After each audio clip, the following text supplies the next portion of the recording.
Let's get started. We are all currently joined together to talk about the standing rules that were in your NEC packet. We've got the mid-year NEC meeting on Saturday the 28th, and we have a lot of standing rules in there. So we try to, when we can, host a little session. I think I'm hearing something. So if you're not talking, let's all make sure we're muted. It'll just be better for feedback. We host this little party where we can all get together, ask questions about any of the standing rules, things you don't understand. We've got our governance team on, which includes Roush. She's the NEC liaison. She handles all things packet, appeals. She keeps us in order. We have Chris Dickey, who's, you all know her, right? Our professional registered parliamentarian. She's going to answer any of your especially like procedural questions. If you want to make a motion on something, if you have a question about how it would work, how you would say something at the meeting when it comes time, she is here for that. We also have our CMB chair who gets the honor of presenting all 30, whatever, two of these at the mid-year meeting. So Sally, wave your hand. I can't see you, but I know you're here. There you are. Yes. And then we have from national headquarters, we have our membership director, Kelly Harrier, on the call, just in case we have some membership specific questions. We can talk those through. So the plan is we will go in order. I will just say, does anyone have questions on proposal number 1? Raise your hand and then we'll get to you. Give me a second because I've got 4 screens that I need to flip through to see if your hand is raised. Or you can raise your virtual hand and then I can see that probably a lot faster.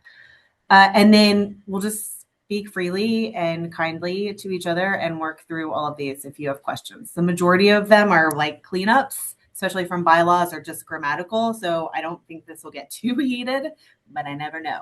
You're also here to help us as our NHQ team get ready to present at mid-year. So if please ask your questions because they're going to be questions that we're going to get in the actual meeting. And I'd rather get the answers taken care of before we get there so that our explanations are clear. So there is no dumb question and no question too small. Like, let us know.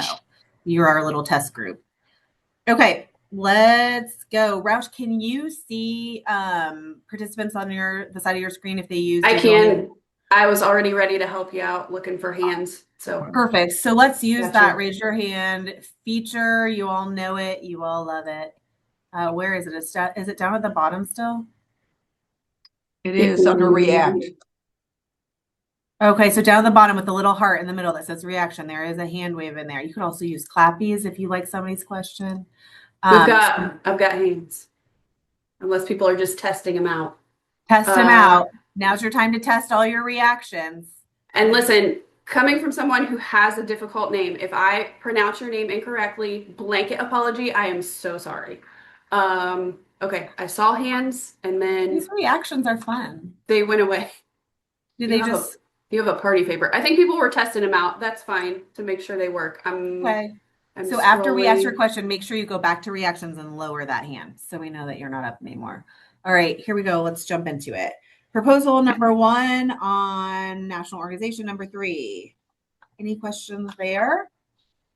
In 5, 4, 3, 2, 1. Okay. Proposal number 2, national organization again. Any questions there? Number 4. Proposal number 2. Good. Proposal number 3, national organization number 5. In 5, 4, 3, 2, 1. Okay. Proposal number 4, national organization number 7. Okay, this is a good start. Proposal number 5, going once. All right, great. Let's see. Proposal number 6, standing rule 2, national convention number 3. Still good. Sally, we're in good shape. I'm also trying to keep up as we go in case I need to share my screen with you. Right. Okay. Still don't see any hands. This group looks like they're fully prepared. I feel like they have a printout and they have it pulled up on their laptops and their phones if you're Coral. Proposal 7, standing rule 2, national convention 4A and 4C. Okay, fabulous. Proposal 8. Oh, Barb has a hand. I see it. Is this on proposal 8, Barb? No, on 7. I'm sorry, Okay. I couldn't find my hand. No, please. So the question I have is on 4B, item A. It says recommend, if adopted, will read National Convention members that a proposal be adopted. Why would not read National Convention delegates? Because only the delegates get to vote. And B has delegates and C has delegates. Bear with me a minute. Recommend to the National Commission members that a proposal be adopted, be recommended.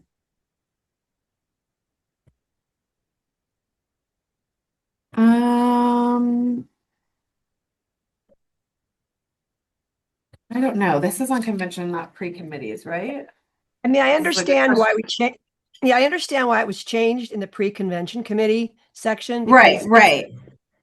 but what's going to the convention floor goes to delegates, not to members. That was my Yeah. question. Let me pull this whole, it's so hard when I don't have the full Yeah, I context. think that's, Barb, you have a point there. It goes to the delegates, but it also going to the members too that are there because they're interested, and I believe they can get permission to speak, even the non-delegates. So I think either one is correct. So it could be either one. Yeah, that's a real, I need the full context. That's a really good question. And I don't know. But we'll mark it.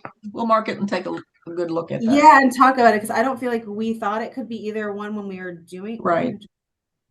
So, which gives me pause, right? It was kind of like, what were we thinking at the time?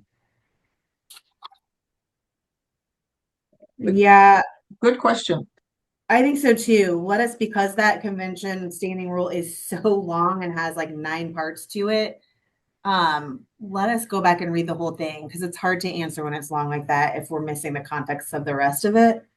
And I want to make sure we don't revert something that we need to do. But actually, Diane Dushek sent in a question that was similar. We have a couple more questions. All I see is a first name of Janet. Janet, you'll have to unmute yourself. Maybe, possibly. Okay, and also Sally, your hand is up also. Tamara, I do see what Barbara was talking about also. In the column, it says, if adopted, will read. And I hadn't caught this before. It still says National Convention delegates. It wasn't changed to members. No, that's a if great adopted catch. column. No.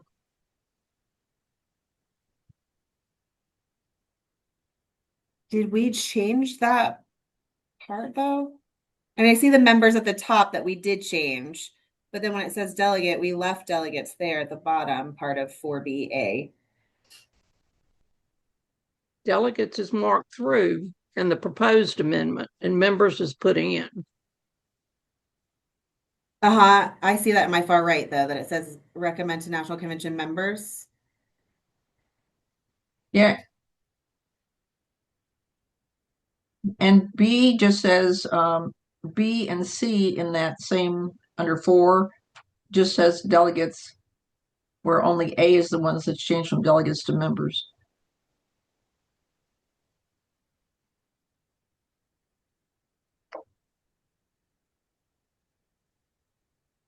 Rose, your hand is up. Could they be possibly letting the members know and then kind of reiterating that the delegates are the ones that really need to know? You understand that? Mm-hmm. They're addressing the whole crowd, and then when they're saying adopted, recommend to the National Convention delegates that a proposal not be adopted or not. I think that's kind of where they're coming from. Yeah. No, I see what you're saying, Rose. That makes sense to me. Yeah, I'm with, which is probably why we have a mix of delegates and members in here. I'm with Chris. I can see where it's either. I understand why we changed it, but I also see where we originally wrote it to be like convincing the delegates who are actually voting to do it, but we're also presenting it to the entire body Yeah. at the convention, right? Not just the delegates. There's more than just delegates there. Okay, let us Janet. Oh, it's Janet Jefford. Hello, Yes, Janet. hi. Janet. Hello. I was a little late getting on, so You're okay. we're talking about number 7, right? Yes, ma'am. Yes. And I marked that to Chris, I remember you specifically saying since at pre-convention meetings, they're of the convention and they do vote on resolutions or proposals so that they had to be delegates or alternates. So I was very surprised to see this change to members. Especially, I could see it for the Constitution and bylaws. It's open to everybody. Those meetings are open. Other subcommittees are open to everyone to attend, but only the delegates or people in that seat can vote, along with the national committee members. definitely. And that was still the intent that we kept in place. So the places where we changed it to members, we did have it incorrect, as in like attendees to a pre-con meeting. It's for members, but you're right, Janet. The vote only belongs to the delegate in that meeting. And then Barb brought up the fact, and now we're discussing this, and Rose did as well. When this pre-con convention committee recommends something be passed or not, are they recommending it to the convention, everyone at the convention, or just the delegates? Chris explained that it's both, right? Like just the delegates will be voting, so I guess you're having to present it to the delegates, but in actuality, we are presenting it to everyone at the convention, which is why we initially said members. Yeah, but to me, Tamara, it makes it unclear putting the Sure. words members. No, I get that. And I don't think you want anything that's ambiguous, even in standing rules. Well, you're exactly That's just right. my opinion. Thank you. No, you're exactly right. Okay, let us look at this one. Thank you. This is really helpful because this is something that we can avoid once we get to the actual mid-year meeting. Perfect. Thank you for that. Okay. 7, got it. Do we have any more on 7? We will look at this as a whole. Don't think because we're not pointing out any other places that we're not going to look at this whole thing. Okay. Proposal 8, Standing Rule 2, National Convention 5E.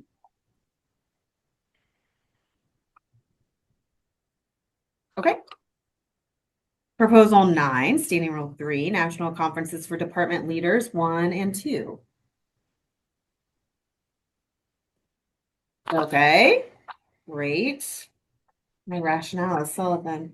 Proposal 10, Standing Rule 4, Duty of National Officers, and Standing Rule 5, 6, 7, Committees, Advisory specifically. Everybody understands what we did there? Because that was kind of a lot of Tetrising and moving around. Pam, are you giving clapping hands? Thank you. Janet, do you have a question?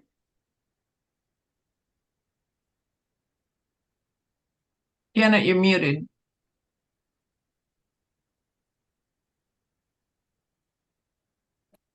Oop.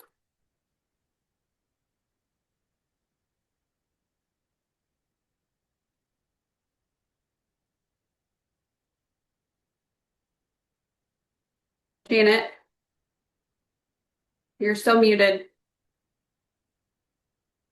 Yeah, There you go. There you go. it's Yes, ma'am. unmuted. You're good. unmuted now.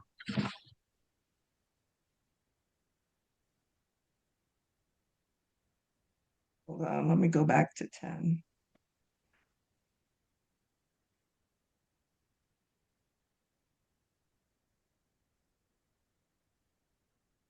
Well, I'm going to go back to that because I'm missing where I go forward, and we could always go back to that if that's okay.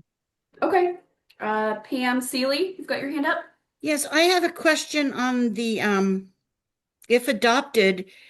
Number 1 says the national president's pin adopted in 1930 shall be the official pin, and I don't see that in the current wording or the proposed amendment part.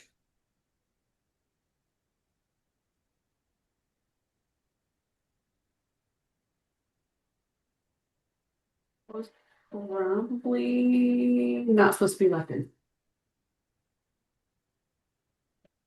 Tamara, I think you're muted.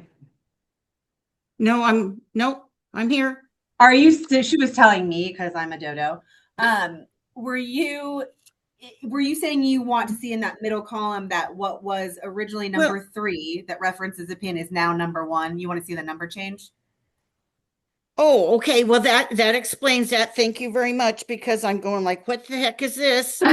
Yeah, we can do that. I mean, that makes sense. Because I was too lazy to print it out. I was just looking on the screen, so my oops.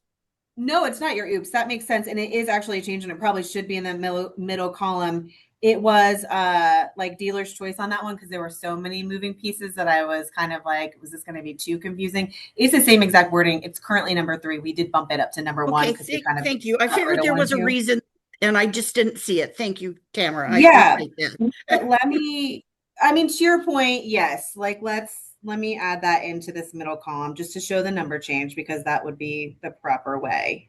And we all know I'm nothing but proper. Okay, let's see. We want to add this number change. Okay, that's very helpful. Thanks, Pam. Thank you. All right, Janet, you want us to keep going? Okay.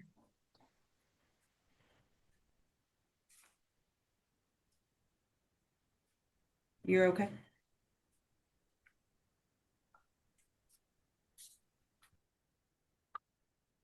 Okay. I'm going to pop on to, we can always go back. If you have a question that later you decide, we can always go back. Proposal number 11, Standing Rule 5, National Executive. I have my hand up, Tamara. I found what I wanted to say on number 10. Okay, the sure. part where we deleted the national president may authorize the national vice president. Yeah. Why did you take that out? We put it under the president's authority because it was like an authority of the president, but it was living under vice president. It was like telling the vice president that the president had the authority. So we just moved it up into the president's section. And where do I see that it was moved up? We've got the national president shall authorize attendees to budgeted events. I know, but that doesn't say. Sometimes there just has been a problem. I'm just going to say this as a past national president. Sure. It should be that when the president can attend, the vice president gets sent. And that's how it's been for a long time.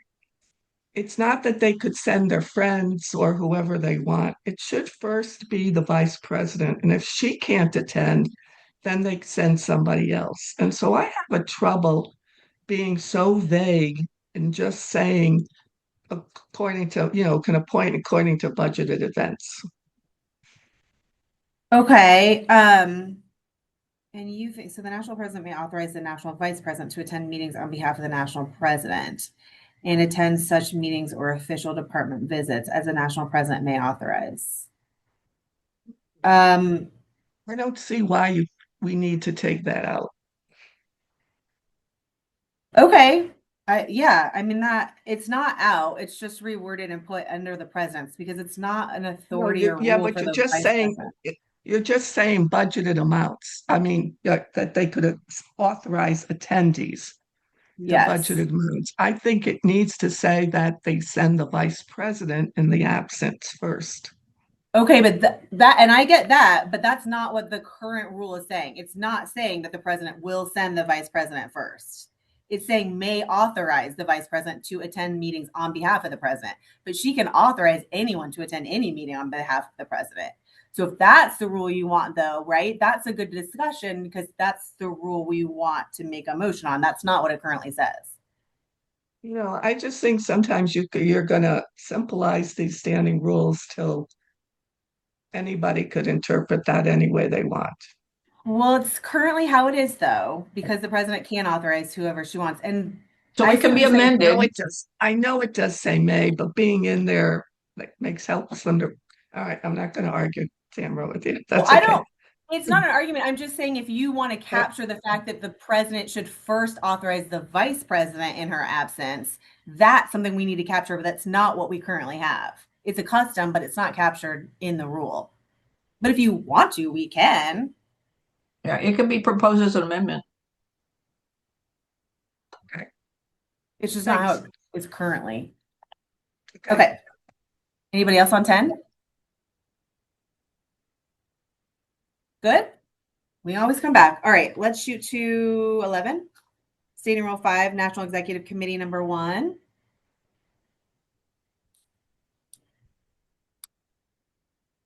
Okay. Number 12, Standing Rule 10, Departments number 2.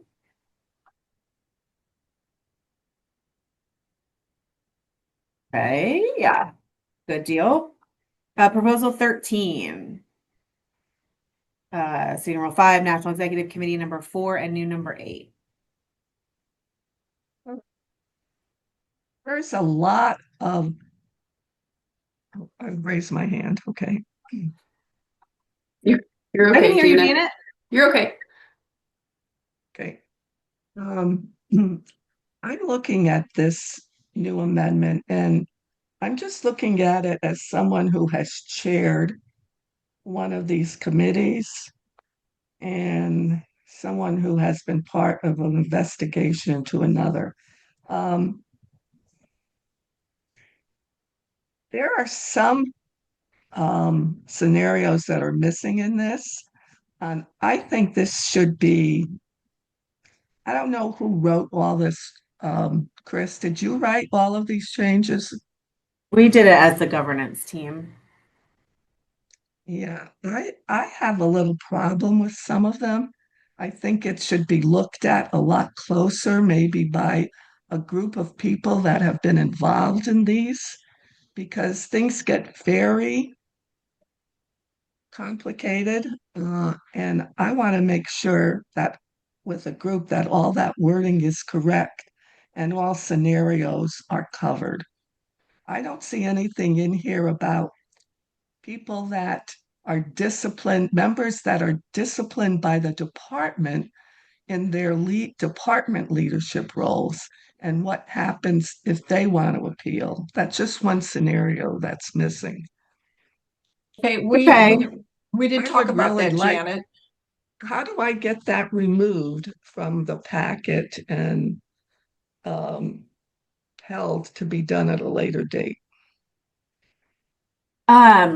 I will say before you do, there is an accompanying letter from the Legion Judge Advocate who worked with us on this and loves it.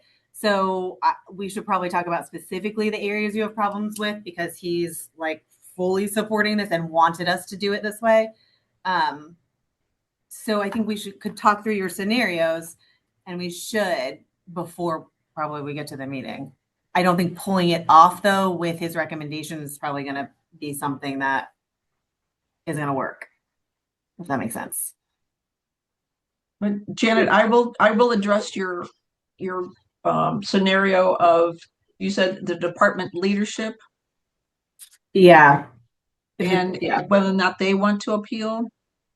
So first of all, the department has to even have that in their governing documents that they can do that. So that is not something that can be controlled by how that's done by the national governing documents. So, and if they want to have an appeals process, the department, they have to write that into their own governing documents.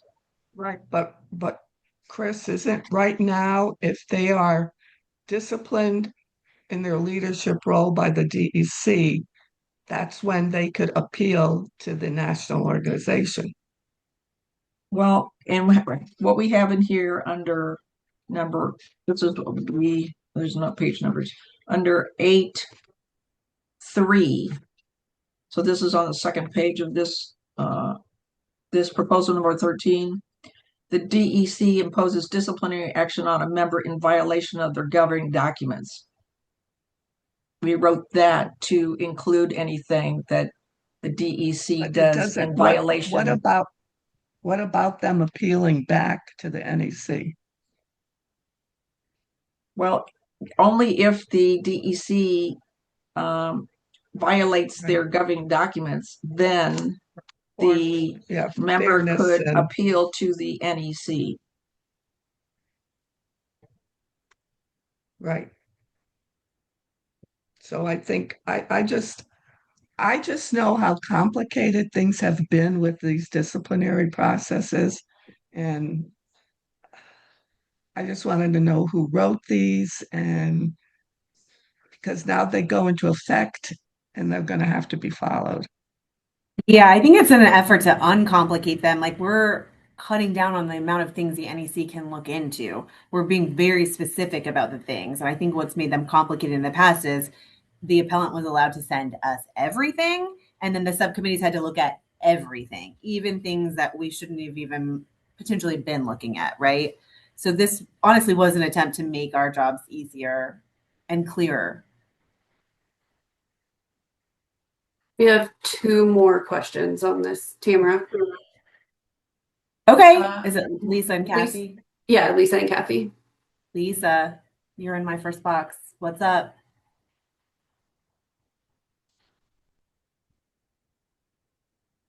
No? Kathy? Hi. I understand what Janet is saying.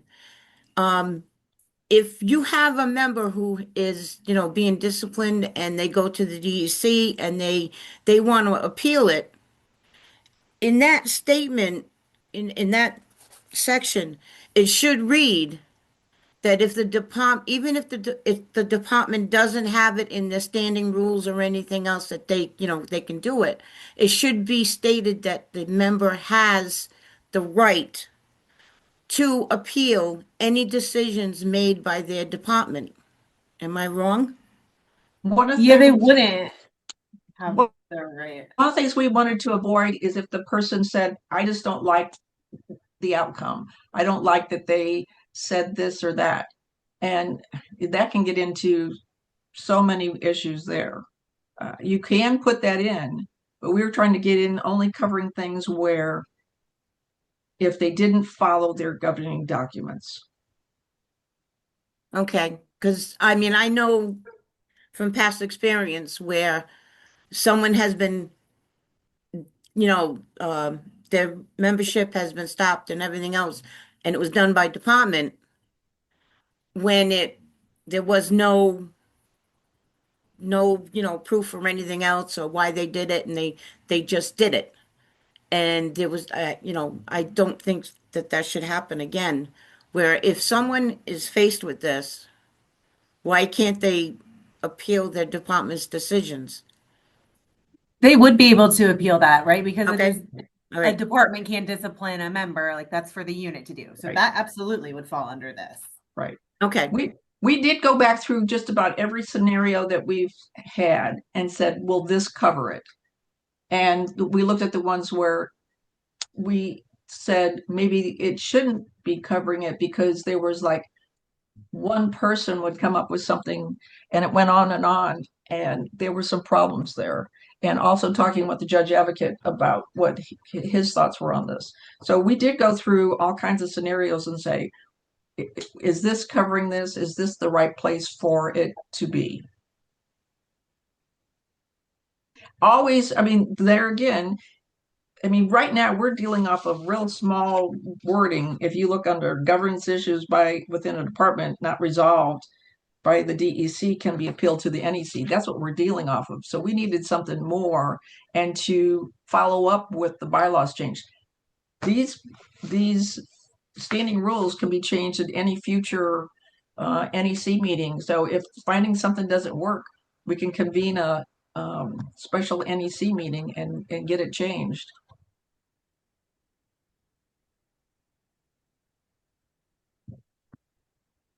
Lisa, you still have your hand up. Lisa Cadwalder.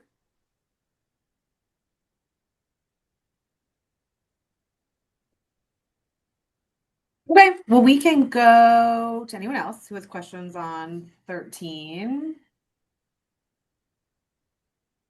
Okay, let us up to Okay. 14 then, and we can always come back. Oh, I'm sorry. Lisa's here. There she okay. is. I kept trying and trying and it wouldn't unmute. You're fine.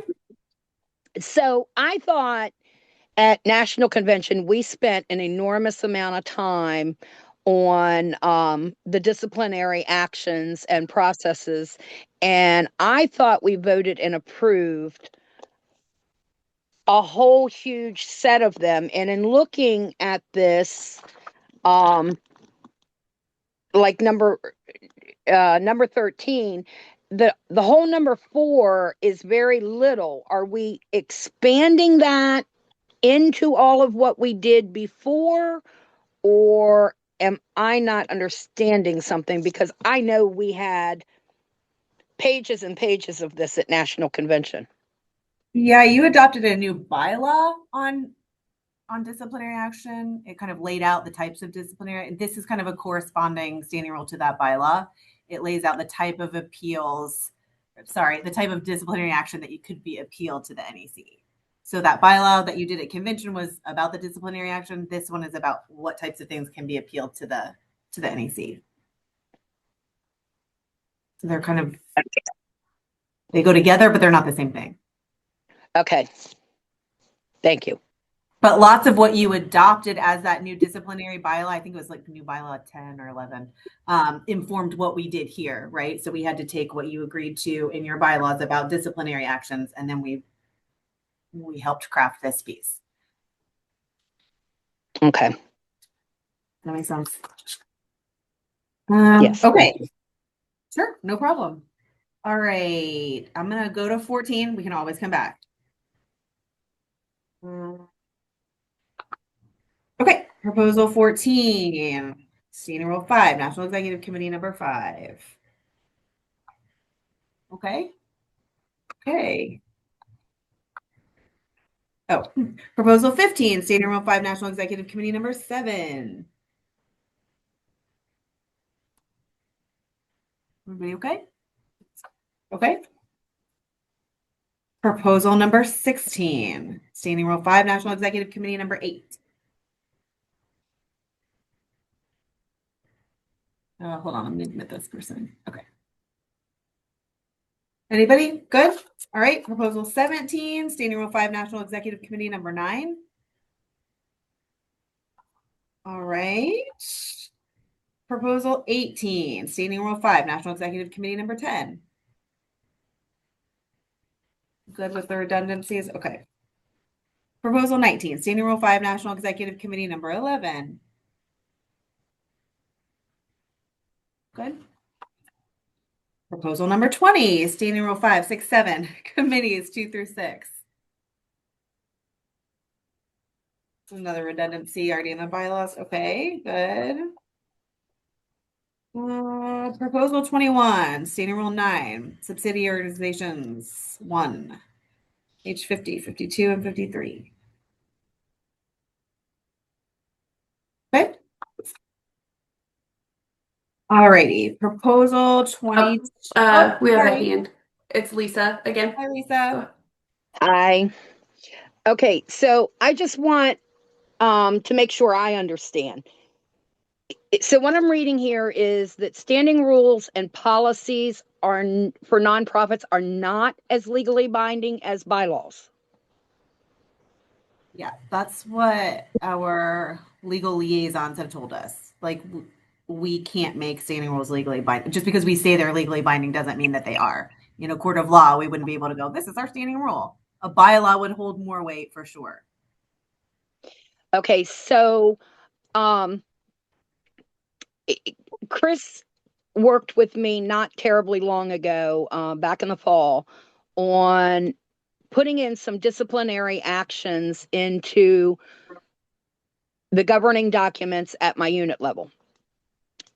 And what we have basically in the bylaw section points towards the steps that we have in the standing rules. And I guess my question is, since we want that whole process to potentially be legally binding if necessary, should what we have in standing rules move to bylaws, or the mere fact that we say under the process noted in standing rules will cover us? Yeah, I think the thing is the word legally binding. You can't say, because what things that are legally binding are done by um, governmental agencies and all that. And then, so if you think that something's not being followed in an organization, you can sue somebody, but then you have to go and prove it in court. And so to say it's legally binding or not is not the proper terminology to be used in this situation. These are rules adopted by the organization, and they are to be followed by the members of the organization, but you can't say they're legally binding. That's up to a court to determine that. Okay, thank you.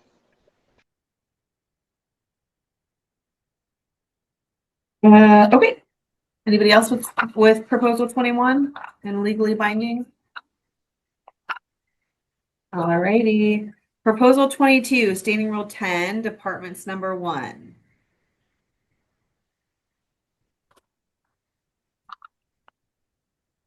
Everybody okay?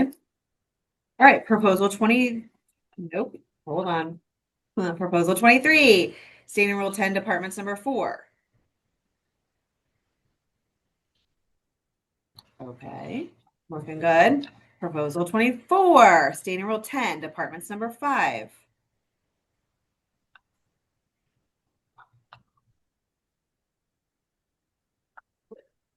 All righty.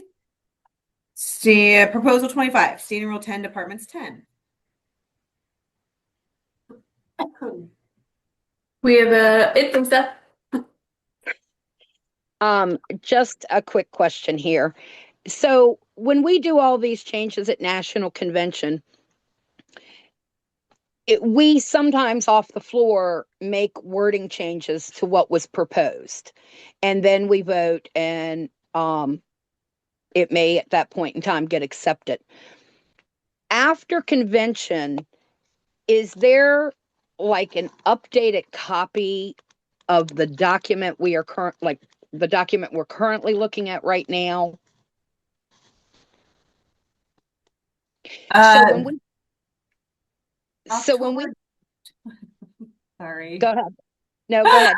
October 2025 is the most recent published version that we have, like printed version. That would be on our website. It won't have any of these standing rule changes, but it did reflect all of the changes that were all the bylaws adoptions from convention. We try to print it once a year. I understand that. Just sometimes at convention, when things get to rolling down through all of this, it's sometimes hard to write the little changes that occur right on the floor on our packet. And then when we come back, yes, it gets updated in the document that gets posted online, the Constitution by Law and Rule document. But it's nice if we had like a document like this that showed the final outcome that occurred from nationals, just to make it a little easier when we attempt to pass it on to our departments. Sure, that makes sense. There was a magazine article about it with like a chart that showed everything, but I do like this idea, and I don't, unless there's a reason why we can't, I like the idea of having a packet like this with the columns and then showing the final versions of them. We could just put it on the website. Okay. Yeah. Yeah, I love it. Sure. Like it. Okay, great. Thanks. And we could, as long as Roush will leave her adorable daughter for more than 2 nights, she could probably do it live while we're on site and get that bad boy on the website before we leave Louisville. I will gladly take bribes for that. Okay, that's proposal 25. Okay, let's go on to proposal 26, standing rule 11, units 1. Lisa, do you have a question? I'm kidding. Okay, proposal 27. Oh, I heard some. Nope. I heard someone. I don't see anyone. I said no, ma'am. Oh, okay. Proposal 27, standing rule 11, units number 5. I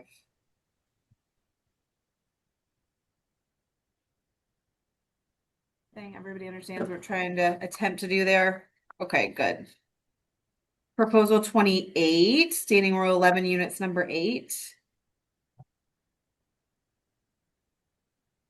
Okay. Oh, Rita. Nope, you're muted.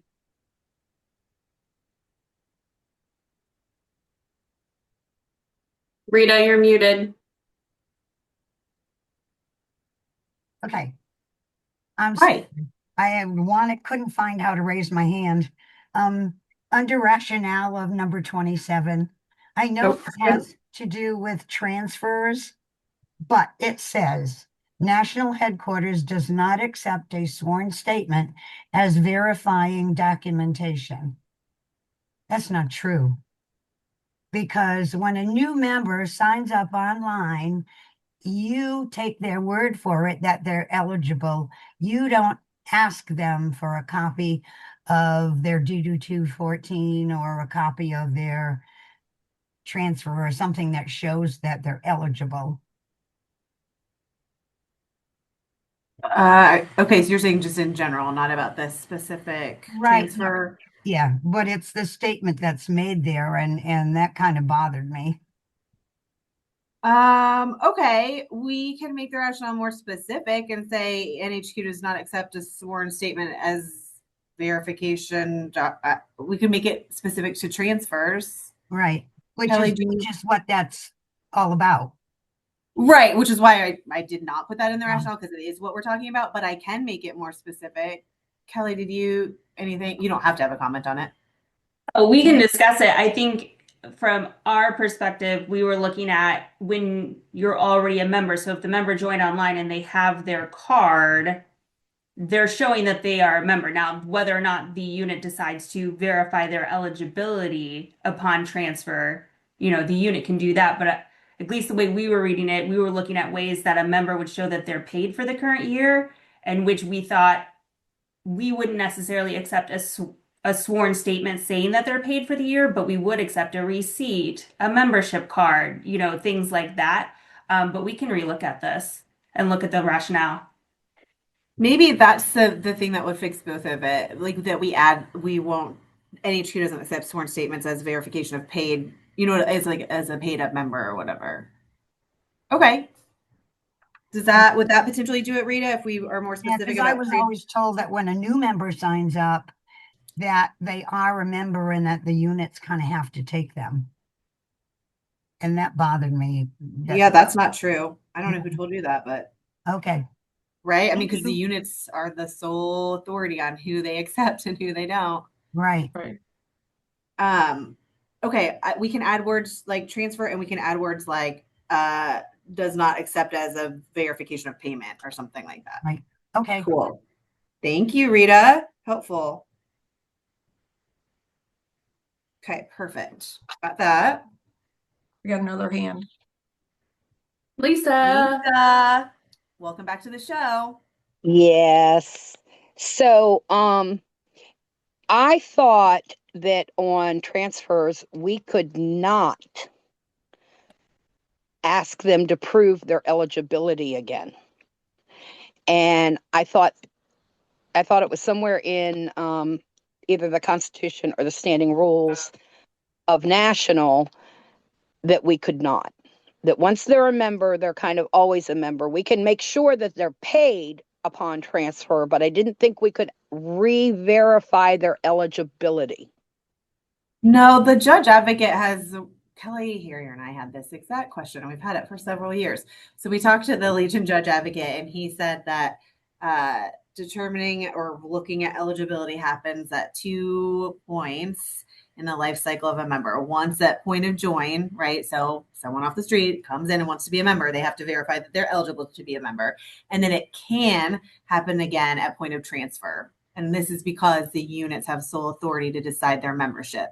So we have to allow the unit to be able to do the steps that they do in order to say yay or nay to a new unit member. A transfer would be a new unit member, right? This member would be new to their unit.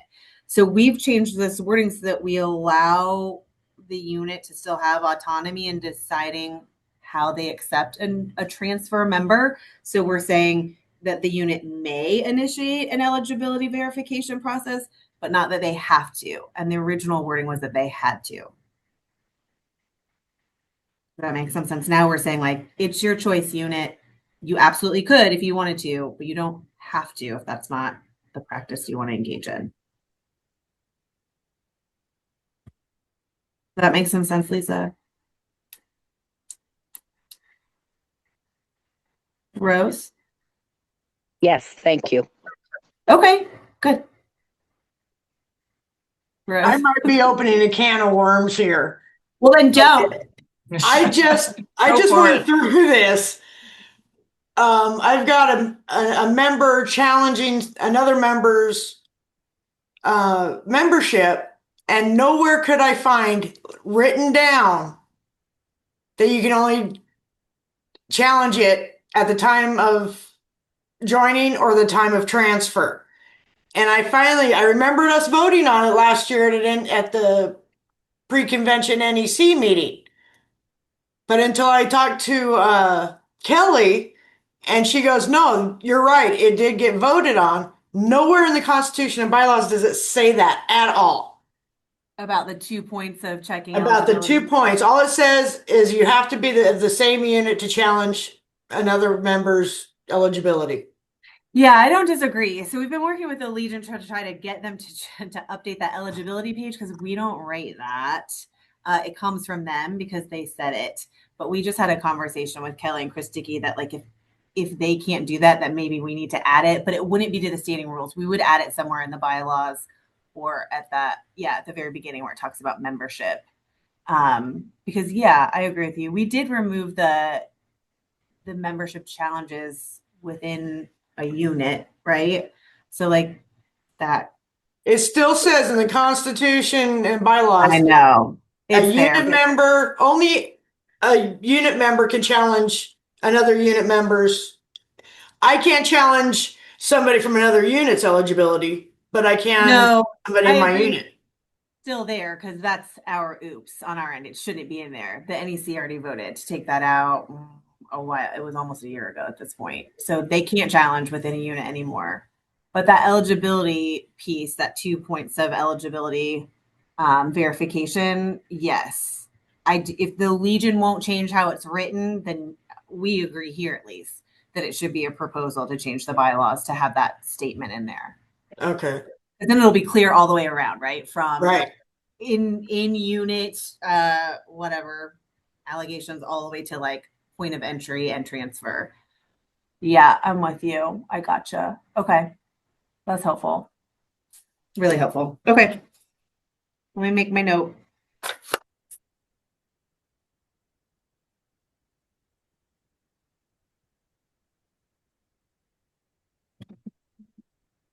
Two points of entry. Okay. Perfect. Okay. 28, standing room 11, units number 8. Good. Okay. Proposal 29, standing rule 11, units number 10. Oh, this is just a redundancy. Proposal 30 is also, looks like a redundancy. Okay. Proposal 31, currently called charters, proposals to change just to a section on unit charters. Clap from Joan. Sorry, I meant to do the hand. Oh, Just want you to know that you forgot to remove, or did you forget to move to NEC SR page 40? It's in the bottom paragraph right above F. I think that just needs to be taken out, right?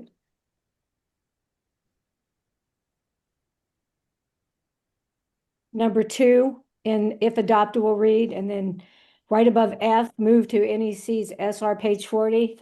oh, I see what you're saying. Yeah. Yes. Should be removed. That needs to be like a little, yeah. It was a little parenthesis thing on the middle column. Yes, perfect. Thank you for that.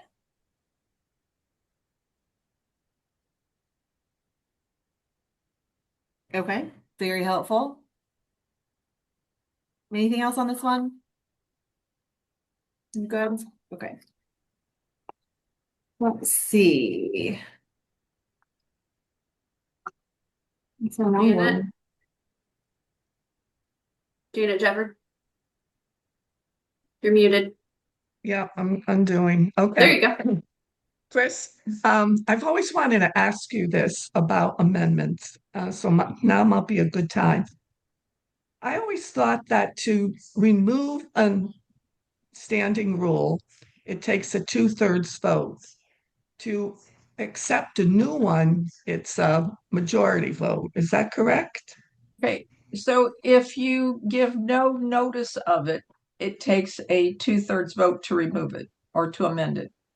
But if you give notice of it, so this packet here is notice of these changes, Okay. it only takes a majority vote. Okay, Good that's question. what we've always talked about that, and I never Yes. saw that actually in Robert's rules about the notice. So thank you for that Right. clarification. So if you're just in the middle of a meeting and somebody says, I'd like to amend standing rule, whatever, and there's been no notice before the meeting, then it takes a 2/3 vote. And that's because people didn't know that it was going to come up in the meeting. And Okay. maybe if they knew it was going to come up, they'd make a better chance to get to that meeting. So it protects the people who weren't there. Thank you, because that's come up in our DEC sometime, and we've always Right. had a problem with it. Thank you. You're welcome.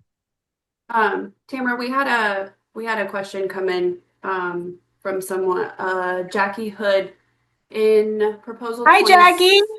How are you? Okay, what does it say? She asked, in proposal 27, shouldn't it refer to PUFL members? Hold on, let me get back there.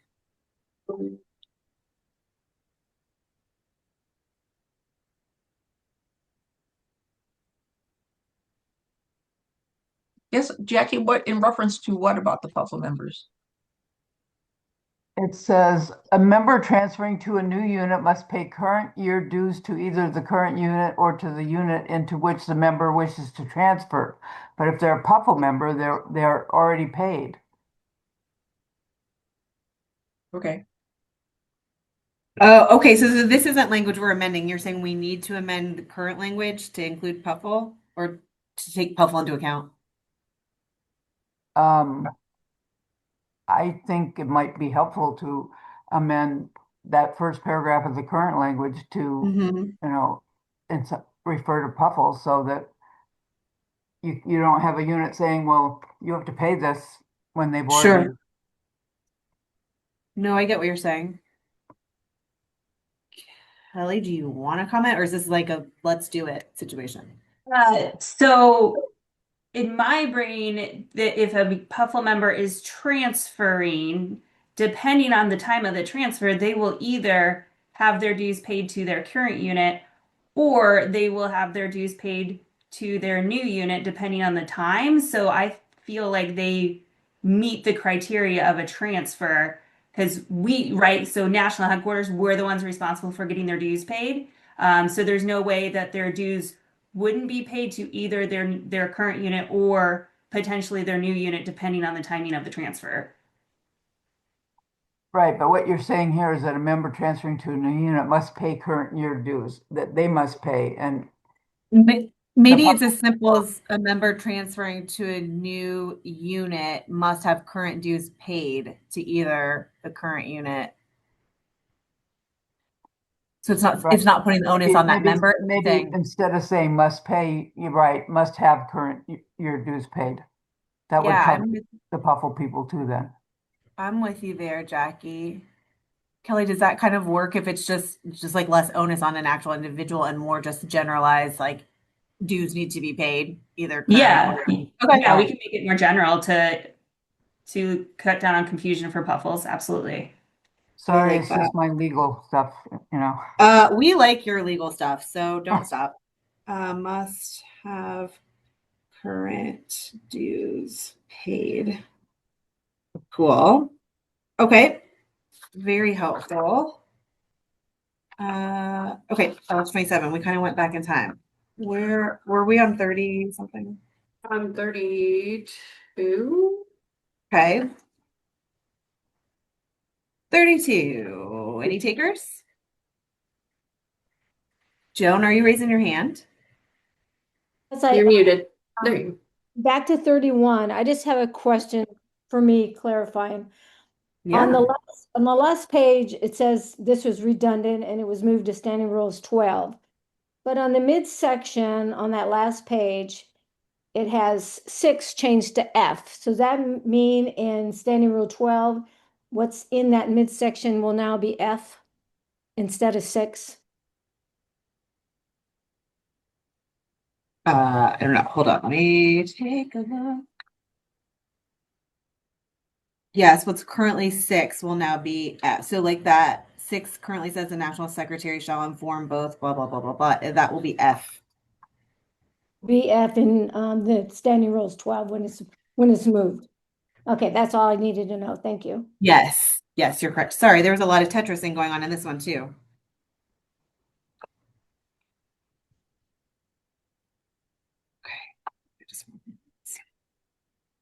Okay. Super helpful. 32. Standing rule 12, dues assessments 4 and 5.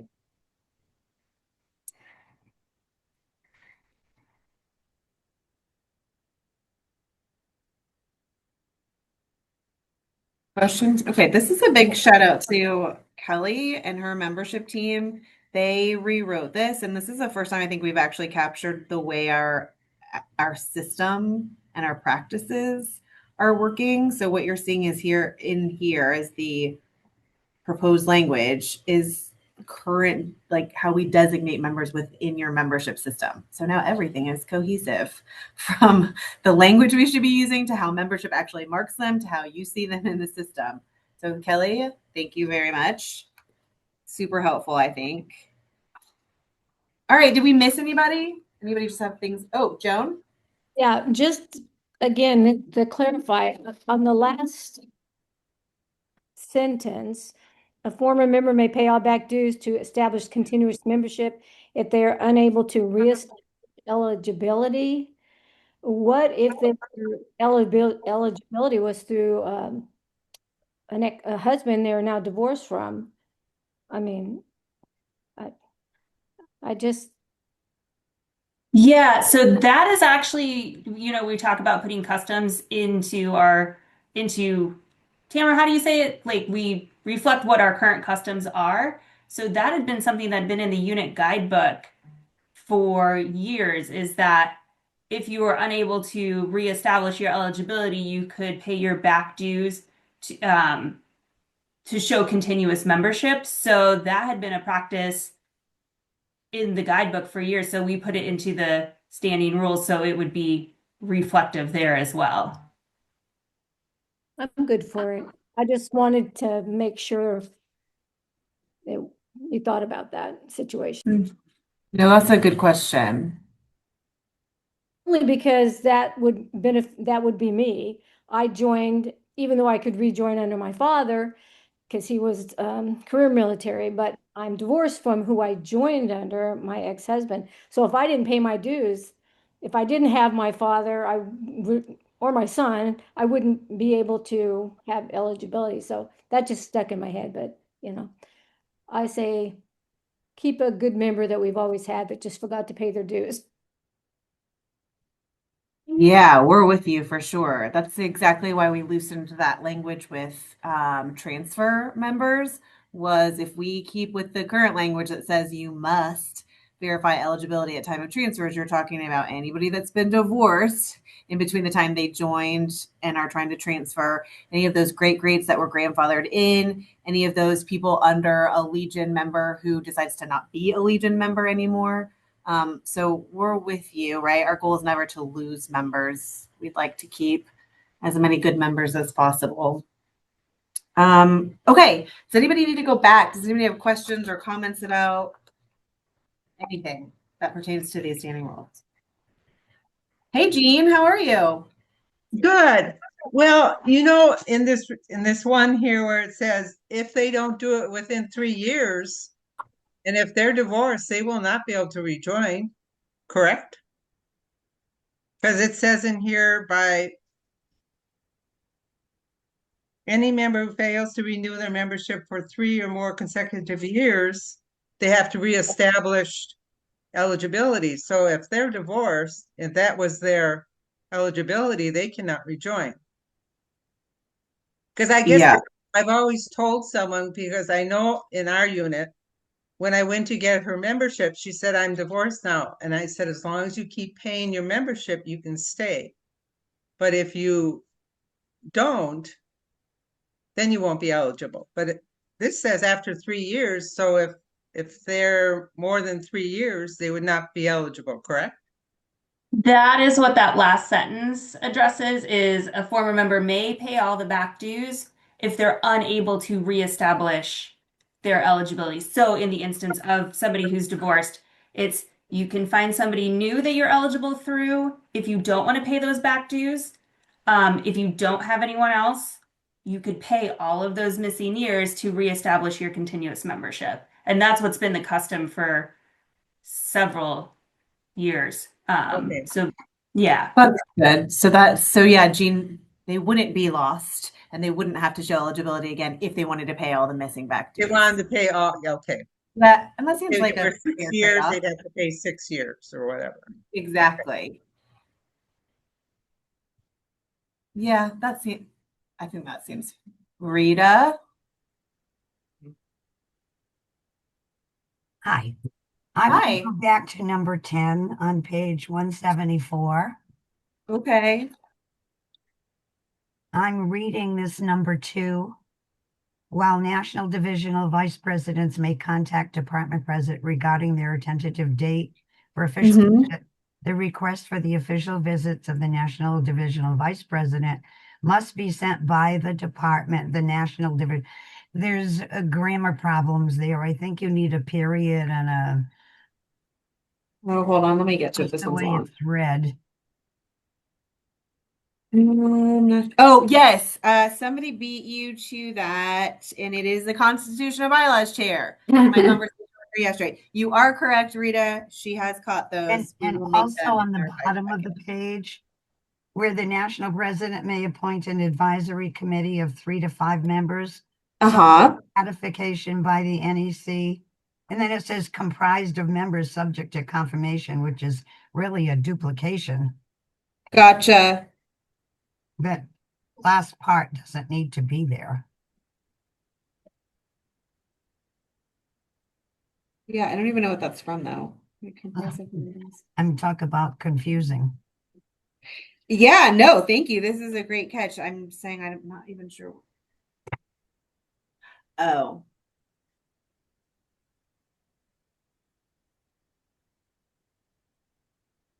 Yeah, that wording's in the original one, so it's more than just a change here, huh? It's like Okay. a duplication, so. Yeah, no, I gotcha. I'm gonna circle it, and when in our debrief, we'll address it. Thank you. Yeah, I don't know what that is.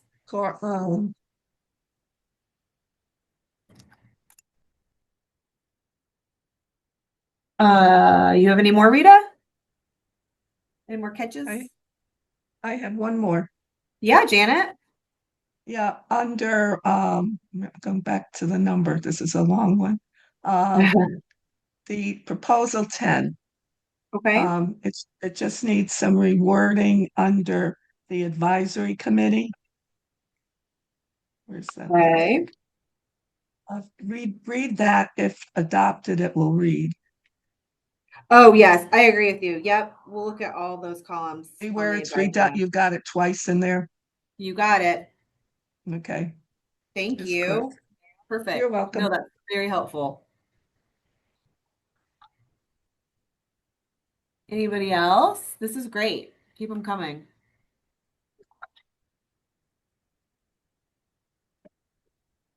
Oh, you're welcome, Bonita. I'm glad you could be here. Anybody? Going once, going twice? Okay. All right. It is time anyway. So that was fantastic. Thank you for being with us. I know it was short notice. I'm really glad you were able to be here, especially the department secretaries who could be here so that they could share information if their NEC couldn't get here, or just share information to their members in general. We always appreciate it. Thank you for all the great edits, all the great catches. You're going to help us make the presentation at midyear much, much better. We won't look like dodos. So this is, we appreciate you very, very much. Anything else? Any last hurrahs? All right, kittens. Well, thank you so much. It was really good to see everybody. Have a good day. Let us know if you need anything before the mid-year meeting, okay? Thank you.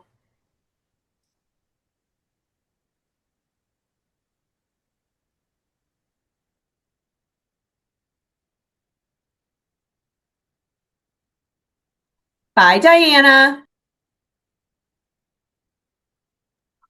Sally, you want to hang for a minute? Hi, Diana. How are you?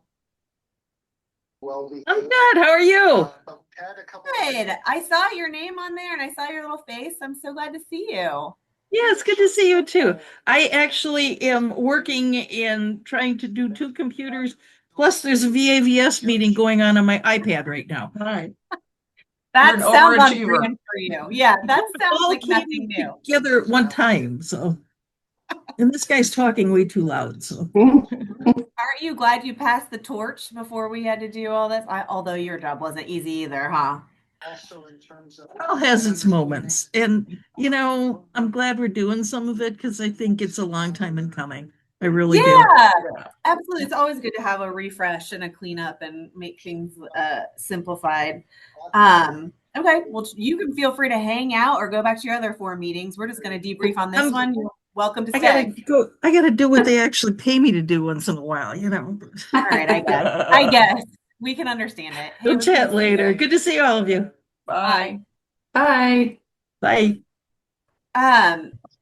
Sally, I'm glad you were here. I thought that went well. I thought you caught a lot of the things that they were asking about, so I appreciate your eyes on this.